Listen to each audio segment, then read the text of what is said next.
So today, we're cracking open the Commercial Driver's Manual to walk through the safety rules every single professional bus driver has to live and breathe.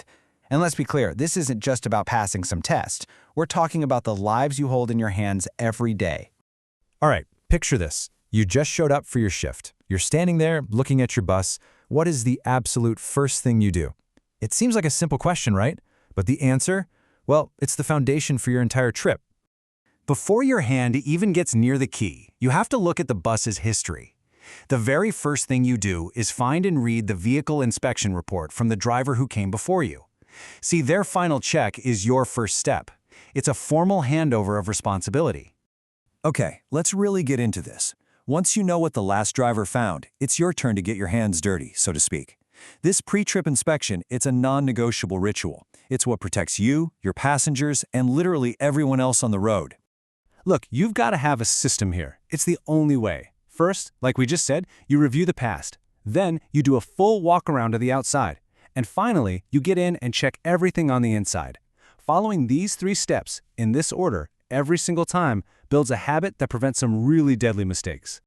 As you're circling the bus, you are on a mission. You're scanning the tires, and listen up, this is a big one. The front wheels on a bus can never, ever have recapped or retreaded tires. You're looking at the wheels, the rims, for any hint of damage. You're making sure every emergency exit is shut tight. And hey, if you're pulling a trailer, those couplings better be perfect. Now you step inside, and your focus completely shifts. Go ahead and push on the seats. Are they all bolted down tight? Look down the aisles, the stairwells. Are they totally clear? No stray bags, no trash? Grab the handholds, give them a good shake. Check your own seatbelt, give the horn a quick toot. And if you're on a transit bus, make sure those passenger stop request signals are actually working.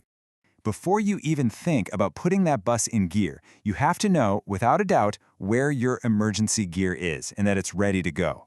We're talking a fully charged fire extinguisher, spare fuses if your bus is the type that needs them, and your warning devices. That means either 3 reflective triangles or a set of fusees or flares. There are no ifs, ands, or buts about this. You must have them. And here's the deal. This isn't just a friendly suggestion, it's the law, and you can bet it's going to be on your endorsement test. So do yourself a favor and just memorize this list. Know what you need and know why you need it. So the bus is solid, it's legally equipped, you're good to go, right? Well, almost. Now your focus shifts to what's inside the bus, the people and all the stuff they bring with them. Now, what is this number all about? On buses that allow standing passengers, you'll see a 2-inch wide line on the floor up front. That's the standee line. Your job is to make sure every single standing passenger stays behind it. It keeps them clear of the doorway and, more importantly, keeps them out of your line of sight. You have to realize your role is part driver, part cabin manager. You've got to keep those aisles clear. You have to make sure people's carry-on bags are stowed where they won't go flying and become a projectile if you have to stop suddenly. And yeah, sometimes you have to be the authority figure who politely but firmly reminds a disruptive passenger what the rules are. Okay, let's talk about one of your most serious responsibilities: hazardous materials. The rules here are crystal clear. Some things, like dynamite, charcoal, asbestos, they are absolutely forbidden, period. No exceptions. But then you have other things, like small arms ammunition, that can be transported, but only under super strict rules and limits.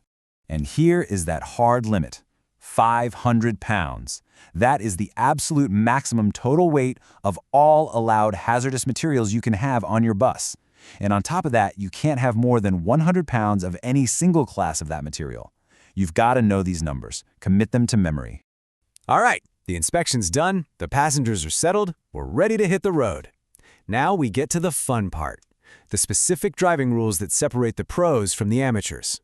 These are the habits that really define you as a professional driver. This is probably the most famous rule in all of commercial driving, and for a very, very good reason. Getting this wrong is absolutely catastrophic. So, you're coming up to the tracks. Do you know the exact stopping distance?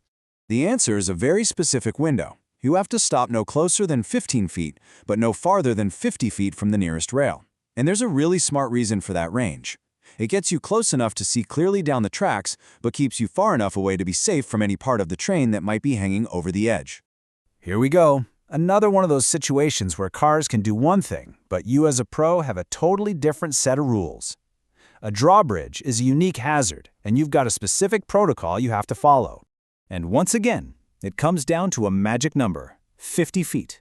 You are required to come to a full stop at least 50 feet before the draw. That guarantees you're well clear of any moving parts, any warning gates, the whole shebang. Beyond those big landmark rules, your everyday driving needs to be defined by these practices. Making your starts and stops smooth isn't just about comfort, it's about preventing your passengers from falling. Emergency doors and windows, they stay closed, end of story. Although you can usually crack the roof hatches for a little ventilation. And pushing or towing another bus? Nope, don't even think about it unless you are 100% certain the regulations allow it. The trip is over, your last passenger is gone, but guess what? Your job's not done yet. These final steps are critical. They create a paper trail that protects the next driver and keeps everyone safe. At the end of your shift, for every single bus you drove that day, you have to fill out a written inspection report. You have to put the bus's specific number on it, and you have to detail every single defect you found, no matter how tiny it seems. And what if you found nothing wrong? Well, you have to write that too. No defects found. This is a legal document, so treat it like one. And this is how it all ties together. It's a perfect loop, a complete safety cycle. You start your day by reviewing the past. You inspect your bus in the present. You drive it safely all day long. And you end your day by reporting its condition for the future. It's a beautiful, unbroken chain of professional responsibility. And that really gets to the heart of everything, doesn't it? Think about it. A perfectly safe bus with a driver who's cutting corners is a disaster waiting to happen. And a fantastic, safe driver in a faulty bus is just as dangerous. To truly be a master of this profession, the answer has to be both. The vehicle and the driver, both models of safety, on every single trip.